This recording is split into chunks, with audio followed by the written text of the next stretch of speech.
Mani sauc Meža Roberts, un es esmu burvis. Un šīs dienas stāstu ietvaros ar to pilnīgi pietiek. Ūsiņu diena ir viena no 8 saules gadskārtām, ko mūsu tauta vienmēr ir svinējusi, kas nozīmē svinēt. Tātad svētīt, tas ir laiks, kad dabā pastāv īpašas enerģijas, kad mums ir iespēja dabā saņemt papildus spēku savai tālākajai dzīvē līdz nākošajai gadskārtai.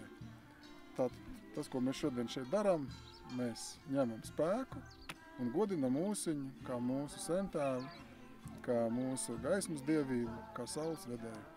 Es esmu pilnīgi pārliecināts, ka katram latvietim pienāk reiz laiks, vai mēs varam teikt, ka pienāk vecums, kurā viņš pastiprināti sāk interesēties par latvisko, par savu senču mantojumu.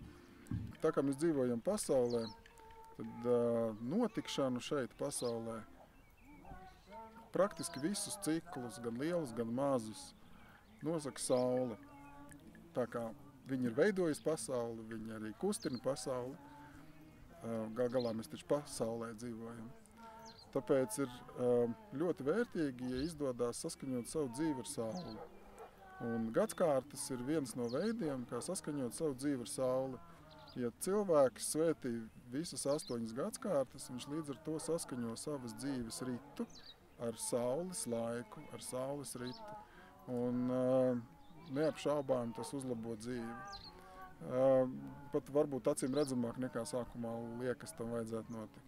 Tā kā es novēlu visas 8 saules gadskārtas turēt, kā to darīt, tā ir katra paša izvēle pēc iespējām un izpratnes. Svarīgi ir to darīt un godāt sauli.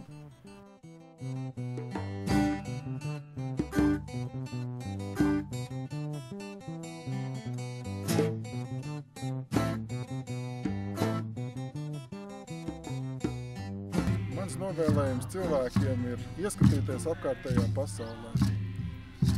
Es mēdzu teikt, ka viss latviskais vienmēr ir vai nu saredzams, vai sadzirdams, vai sataustāms, vai sagaršojams, vai sajūtams.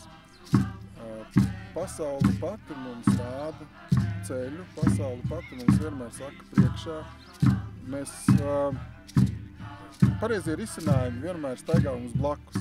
Mēs tikai vajag mācīt ieraudzīt. Un ieraudzīt viņus var tad, ja mēs uzmanīgi ieskatāmies. Tā kā mans novēlējums ir uzmanīgi skatīties pasaulē savā apkārt.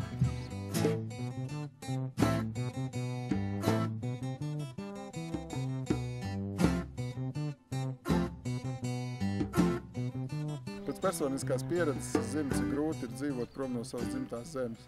Tāpēc visiem ārpus Latvijas dzīvojošiem latviešiem es gribu novēlēt spēku, jo viņš ir vajadzīgs dzīvojot svešā zemē. Es gribu novēlēt atbraukt uz dzimteni spēka laikos. Ja kādam izdodas visās 8 gadskārtās, tas būtu, protams, lieliski, bet vismaz dažās lielajos spēka laikos, Ziemassvētkos un Jāņos. Es novēlu visiem latviešiem kādreiz atgriezties mājās, lai tas būtu iespējams, lai šī iespēja rastos katram un lai visi prastos izmantot.